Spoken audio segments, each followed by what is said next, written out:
ಇರುವಂತಹ ಮನೆಗಳನ್ನು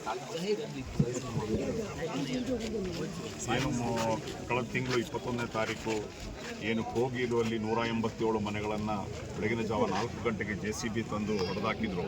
ಅಮಾನವೀಯವಾಗಿ ಯಾವುದೇ ಕಾನೂನು ಪ್ರಕ್ರಿಯೆ ಮಾಡದೆ, ಅದೇ ರೀತಿ ತಣಿಸಂದ್ರದಲ್ಲೂ ಕೂಡ ಯಾವುದೇ ಕಾನೂನು ಪ್ರಕ್ರಿಯೆಯನ್ನು ಮಾಡದೆ ಸುಪ್ರೀಂ ಕೋರ್ಟ್ನ ನಿರ್ದೇಶನಗಳನ್ನು ಪಾಲಿಸದೆ ಏಕಾಏಕಿ ಬಂದು ಬೆಳಗಿನ ಜಾವ 6 ಗಂಟೆಗೆ ಈ ಮನೆಯನ್ನು ಹೊಡೆದಿರ್ತಂದು ಇದು ಅಮಾನವೀಯವಾದದ್ದು.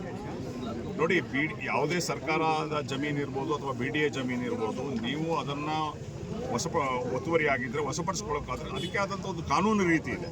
ಕಾನೂನಿನ ಪ್ರಕಾರ ನೀವು ಎಲ್ಲ ಪ್ರಕ್ರಿಯೆಗಳನ್ನು ಮುಗಿಸ್ಬೇಕು. ಯಾವುದೇ ಕಾನೂನು ಪ್ರಕ್ರಿಯೆ ಮಾಡದೆ ಈ ರೀತಿ ಮಾಡ್ತಾ ಇರೋದು ತಪ್ಪು.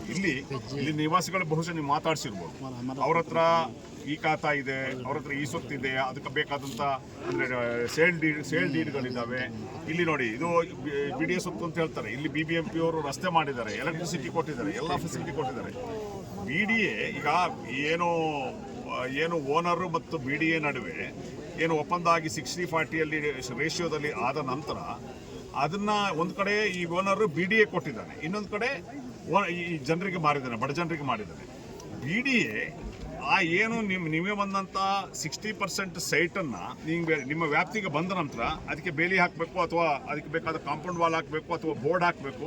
ನಿಮ್ಮ ಪ್ರಾಪರ್ಟಿನ ನೀವು ರಕ್ಷಿಸ್ಕೊಳ್ಳೋದಿಲ್ಲ 10 ವರ್ಷ 15 ವರ್ಷ ಕಳೆದು BDA ಅಕ್ವಿಷನ್ ಏನು ಹೇಳ್ತದೆ, ನೀವು ಅಕ್ವಿಸಿಷನ್ ಮಾಡಿದ ನಂತರ 5 ಇಯರ್ಸಲ್ಲಿ ಅದನ್ನು ಯುಟಿಲೈಸೇಷನ್ ಮಾಡಬೇಕು ಅಂತ ಹೇಳ್ತದೆ. ಇದನ್ನು ಯಾವುದೂ ಮಾಡದಲೇ ಅಮಾಯಕರು, ಬಡವರು, ಗೊತ್ತಿಲ್ಲದೆ ಇರೋರು, ತಿಳುವಳಿಕೆ ಇದ್ದವರು ಈ ರೀತಿ ಪ್ರಾಪರ್ಟಿ ತಗೊಂಡು ಖರೀದಿ ಮಾಡಿದ್ದವರನ್ನು ನೀವು ಯಾವುದೇ ಲೀಗಲ್ ಪ್ರೊಸೆಸ್ ಮಾಡ್ತಾ ಇರೋಂಥದ್ದು ಅತ್ಯಂತ ಖಂಡನೀಯ. ಸರ್ಕಾರ ಈ ಬಗ್ಗೆ ಮಾನವೀಯತೆಯಿಂದ ವರ್ತಿಸಬೇಕು.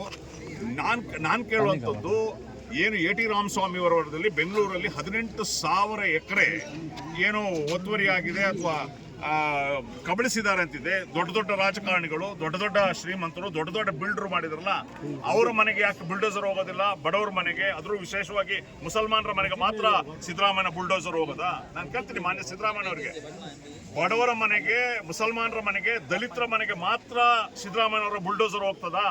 ದೊಡ್ಡ ಬಿಲ್ಡರ್ಸು, ದೊಡ್ಡ ರಾಜಕಾರಣಿಗಳು, ಅವ್ರ ಮನೆಗೆ ನಿಮ್ಮ ಬುಲ್ಡೋಸರ್ ಹೋಗೋದಿಲ್ವಾ? ಸರಿಕಲ್ಲೇ ಕೆಲವು ಕುಟುಂಬಗಳಲ್ಲೇ ಸ್ಥಳವನ್ನು ಖಾಲಿ ಮಾಡಿದ್ದಾರೆ. ಕೆಲವು ಕುಟುಂಬಗಳು ಇಲ್ಲೇ ಏನಾದ್ರು ನಮಗೆ ನ್ಯಾಯ ಸಿಗಬೇಕು ಅಂತ ಕಾಯ್ತಾರೆ. ಸೊ ಹೋದಂಥ ಕುಟುಂಬಗಳಿಗೆ ಮಾತಾಡೋದನ್ನು ನೋಡಿ, ನಾವೇನಂಥದ್ದು ನಿಮಗೆ ಅನ್ಯಾಯ ಆಗಿದೆ. ಸರ್ಕಾರ ಇದು ಎಲ್ಲ ಮಾಡಿರೋದು ಅಕ್ರಮ, 100% ಅಕ್ರಮ. ಮೊನ್ನೆ ಇದೇ ಕೋಗಿಲು ಕೇಸಲ್ಲಿ ಏನು ಹೈಕೋರ್ಟ್ನಲ್ಲಿ ಪಿಟಿಷನ್ಗೆ ಏನು ಅಡ್ವೊಕೇಟ್ ಜನರಲ್ ಬಂದು ಏನು ಹೇಳಿದ್ದಾರೆ, ಇವರಿಗೆ ಎಲ್ರಿಗೂ ಕೂಡ ನಾವು ಫುಡ್ ಕೊಡ್ತಾ ಇದ್ದೀವಿ, ಎಲ್ರಿಗೂ ಕೂಡ ನಾವು ಶೆಲ್ಟರ್ ಕೊಡ್ತಾ ಇದ್ದೀವಿ, ಎಲ್ರಿಗೂ ಕೂಡ ಔಷಧೋಪಚಾರ ಕೊಡ್ತಾ ಇದ್ದೀವಿ, ಇಂದಿರಾ ಕ್ಯಾಂಟೀನಲ್ಲಿ ನಾವು ಫುಡ್ ಕೊಡ್ತಾ ಇದ್ದೀವಿ. ಎಲ್ಲಿ ಕೊಡ್ತಾ ಇದ್ದೀರಿ ಇಂದಿರಾ ಕ್ಯಾಂಟೀನಲ್ಲಿ ಫುಡ್ಡು? ಇಂದಿರಾ ಕ್ಯಾಂಟೀನಲ್ಲಿ ಹೋದರೆ, ಅಲ್ಲಿ ಕೋಗಿಲು ನಿವಾಸಿಗಳು ಹೋದರೆ ಅಲ್ಲಿ ಫುಡ್ ಇಲ್ಲ ಅಂತ ಹೇಳ್ತಾರಂತೆ.